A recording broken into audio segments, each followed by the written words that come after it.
You walked into the room, and you already felt it. That low-level need to prove something. The impulse to speak first, to fill the silence, to make sure everyone knows you're there. And somewhere in the back of your mind you knew that impulse wasn't helping you. The people who actually command a room, they're usually not the loudest ones. They're the ones who make you aware of them without doing much of anything. You can feel them before you can explain why. There's a stillness to them that's a little uncomfortable. If you're used to the other kind of energy, that's not an accident. That's a practice. And it's older than any leadership seminar or social psychology book. It's Stoic, and it's been sitting there in plain sight for about 2,000 years. In the next hour, I'm going to walk you through 5 principles that the Stoics built their entire approach to presence and influence around. Not theory, not abstract philosophy. The actual mechanics, what it looks like in a meeting, in a difficult conversation, in a room where something's at stake. Principle 1. Build the fortress first. Marcus Aurelius spent 12 years on the front lines of war, leading armies, managing political threats, dealing with betrayal from people close to him. And almost every morning, we know this because he wrote it down, he would sit and remind himself of one thing. The only variable he actually controlled was himself. Not the battle, not the weather, not what people thought of him. Himself. He called it the inner citadel. The idea was simple. The world is always going to be chaotic. That's not a problem to solve. It's just the nature of the world. The only question is whether you're the chaos or whether you're the still point inside it. Here's what this looks like in practice. You walk into a high-pressure situation, a negotiation, a difficult conversation, a room where the energy is already tense. Most people do one of two things. They try to match the energy and end up escalating it. Or they freeze and go quiet in the wrong way. Not composed, just gone. The inner citadel is a third option. You feel the tension, you don't pretend it isn't there, but you don't take it personally. You treat it the same way you'd treat noise outside a window. It's happening. It's real. And it has nothing to do with what you're about to do next. Epictetus, who spent years as a slave before becoming one of the most influential teachers in the ancient world, put it this way: men are disturbed not by things, but by the opinions about things. The meeting isn't the problem. Your interpretation of the meeting is the problem. And that interpretation is something you can actually work with. The reason this matters for presence, for actually commanding a room, is that other people's nervous systems are constantly reading yours. This is not metaphor. There's real neuroscience behind it. When you're calm, genuinely calm, not performing calm, people around you start to settle. When you're reactive, even slightly, the room picks it up and it spreads. You don't have to say anything to shift the energy. You just have to not be part of the chaos. That's the fortress. Build it before you walk in. Principle 2. The weight of doing less. There's a line in Marcus Aurelius' Meditations that reads, "Do less, better." He wrote it to himself as a reminder, not advice for others. And it applies to almost everything, but nowhere more directly than to how you move and speak in a room where something's at stake. Watch someone who's anxious in a social situation. They move a lot. They adjust their posture every few seconds. Their eyes scan the room constantly. They speak quickly, fill silences, finish their sentences with a slight uptick, checking whether they've landed. Now watch someone who doesn't need anything from the room. They move when they mean to move. They speak when they have something to say. They let the silence exist. They're not performing comfort. They're just not uncomfortable. The Stoic term for this is economy of motion, not stiffness, not rehearsed stillness, just the absence of unnecessary movement, which, it turns out, reads as authority to everyone watching. The most practical version of this is with your speech. Slow down by about 20% from where you think is normal. Not sluggish, deliberate. Let a beat of silence land after you make a point instead of rushing to fill it. That silence isn't empty, it's weight. It gives your words room to exist. Here's what happens when you slow down. Other people speed up to fill the space, and they overshare. You learn more in 2 minutes of deliberate quiet than in 20 minutes of back and forth. They're working to match your pace, and they don't even realize it. The person who controls the tempo controls the conversation, and tempo is entirely in your hands. Principle 3. Prosoche, the discipline of actually paying attention. The Stoics had a word, prosocha. It translates roughly as attention to self, but the way they used it was broader than that. It was total present moment awareness, not just awareness of your own thoughts, but of everything in front of you. The room, the person, the subtext. This is one of the most underrated social skills there is. Not because it's rare to hear about it. Everyone talks about being present, but because almost nobody actually does it. Most people, when they're in a conversation, are partially elsewhere. They're thinking about how they're coming across, what they're going to say next, whether the other person likes them. A fraction of their attention is actually on the person speaking, and the person speaking can feel that fraction. They can't name it, but they feel it, the sense that they're not quite being heard. Now flip it. You give someone your full attention, not performed attention, actual attention.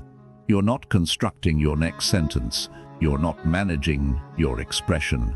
You're just watching and listening to what's actually happening in front of you. What they feel is rare. Most people go through their entire day without experiencing it, and the effect is immediate. They start talking more freely. They trust you faster. They remember the conversation longer.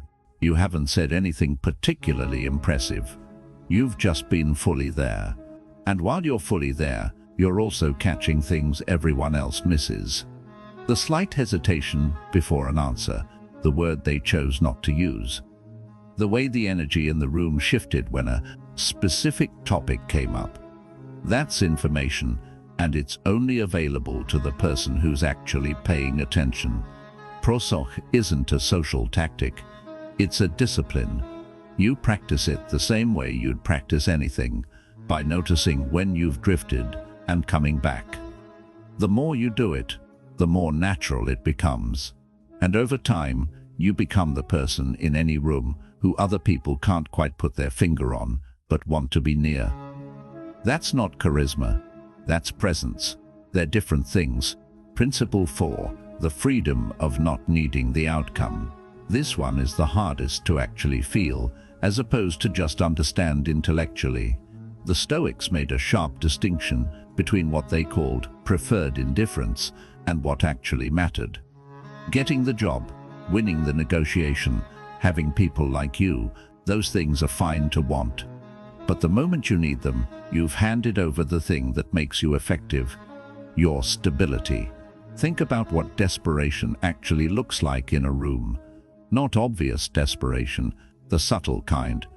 The person who agrees slightly too quickly, who laughs slightly too loudly, who gives ground in a negotiation before there's been any real pressure. That's what the scent of needing a specific outcome looks like from the outside. People read it immediately, even if they can't name it. And the inverse is equally true. The person who genuinely doesn't need the room to go a particular way has a quality that's almost impossible to fake. They can push back without aggression. They can sit in silence without filling it. They can let a disagreement exist without rushing to resolve it, because the outcome, whatever it is, doesn't threaten their sense of who they are. Marcus Aurelius was the most powerful man in the known world, and he wrote to himself, "Receive without pride, release without struggle." He was talking about reputation, about power, about the things people fight their whole lives to keep. He'd decided they weren't actually his in the first place. The practical application of this is straightforward but not easy. Before you walk into a high-stakes situation, you ask yourself, what's the worst realistic outcome here, and can I live with it? Not hypothetically, actually work through it most of the time? The answer is yes. And once you've genuinely accepted the worst case, the actual situation loses most of its power over you. That internal shift from needing a specific result to preferring it changes how you carry yourself in ways you don't have to consciously manage. You stop performing confidence and start actually having it. Because confidence isn't, "I know this will go well," it's "I'll be fine either way."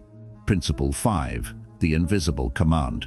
Everything we've talked about, the inner fortress, the economy of motion, pro-soc, outcome independence, none of it is visible in the way most people think about social power. There's no technique to observe, no move to copy. That's the point. Seneca wrote, "Retire into yourself as much as you can. Associate with people who are likely to improve you." He wasn't telling people to be cold or distant. He was saying, protect the source. The thing that makes you worth being around isn't what you perform. It's what you've actually built inside. The people who stay with you after a room empties, the ones you keep thinking about, whose presence you remember. They almost always share one quality. They were completely there and completely unaffected at the same time, present without being porous, engaged without being reactive. That combination, full presence, zero desperation, is what the Stoics were pointing at when they talked about virtue as the only real good.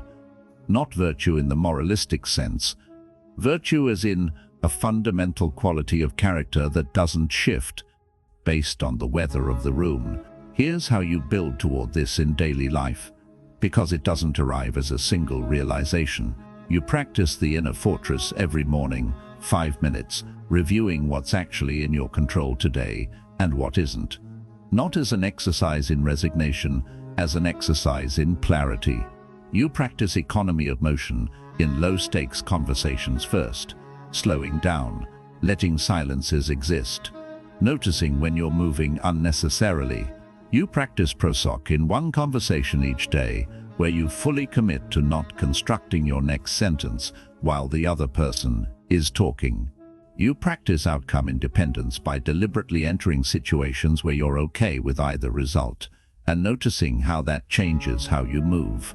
And over time, these stop being things you practice and start being how you are. The room doesn't change you. You change the room. Not by trying to, but by being the most grounded thing in it. That's invisible influence. That's the Stoic version of authority.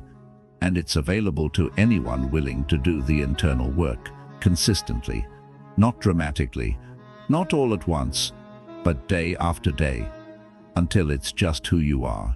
You've been in a conversation where everything the person said was technically fine. The words were right. The tone was polite, but something was off, and you couldn't name it.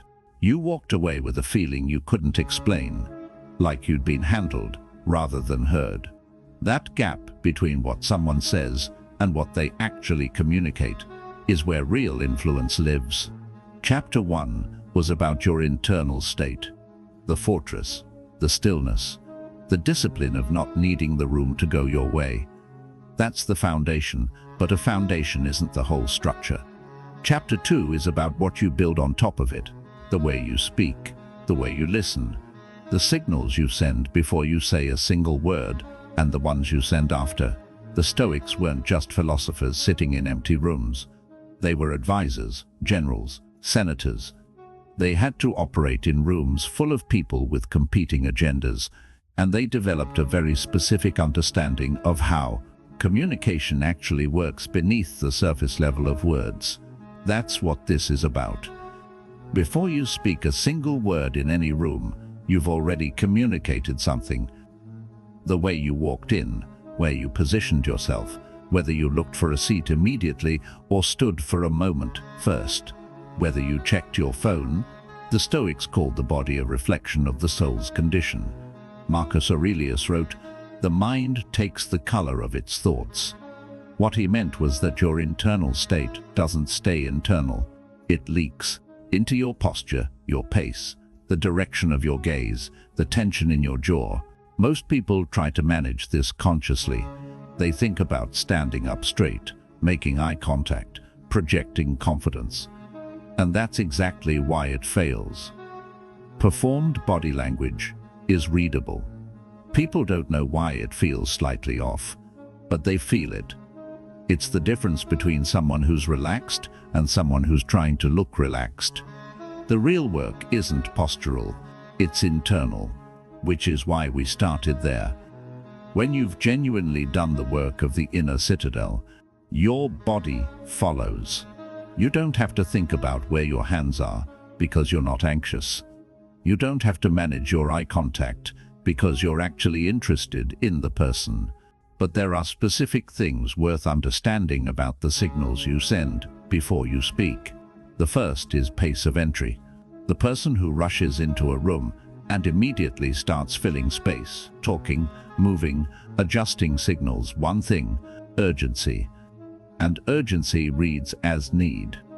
The person who enters with a measured pace, finds their position, takes a moment before engaging, signals something else entirely. Control, not performed control. Just someone who's not in a hurry because they don't need to be. The second is where your attention lands first. In any room, most people's eyes go immediately to whoever seems most important. The person at the head of the table, the most visibly confident person, the authority figure. It's an automatic social scan for hierarchy, and it's completely readable. The person who walks in and genuinely seems interested in the room as a whole, not hunting for status cues, reads as someone who doesn't need to locate themselves in the hierarchy. That's its own kind of authority. The third is stillness on arrival.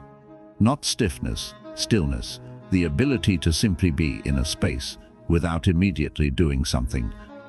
It takes about 10 seconds. Most people can't do it because the discomfort of not yet engaging is too strong. But those 10 seconds communicate more than most people communicate in the first 5 minutes of conversation. Epictetus said, "We have 2 ears and 1 mouth so that we can listen twice as much as we speak." It's one of the most quoted lines in Stoic philosophy and one of the most misunderstood. People read it as advice about being a good listener, being polite, letting others finish. That's not what he meant. He meant that listening is where the information is, and information is power in any social dynamic. The most effective communicators in any high-stakes environment ask more than they tell. Not because they don't have things to say, but because they understand that the person who asks the questions controls the direction of the conversation. Every answer reveals something. Every pause before an answer reveals something. Every topic someone avoids, every word they choose. It's all data, and it's only available to the person who, quiet enough to receive it. There's a specific kind of question that the Stoics would recognize as aligned with their practice. Not the interrogative question, which puts people on defense, but the open question that creates space. Walk me through how you're thinking about that. What's the part of this you're most uncertain about? What would need to be true for that to change? These aren't just conversational techniques. They're a form of prosoc, the attention practice from Chapter 1, applied to the other person. You're not asking to gather ammunition. You're asking because you're genuinely trying to understand what's actually true for them. People feel the difference immediately.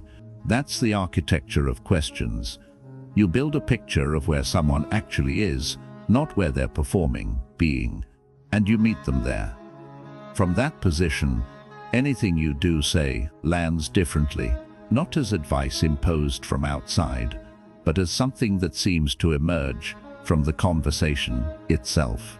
One practical note: after you ask a question, stop talking completely. The silence after a question is where the real answer lives.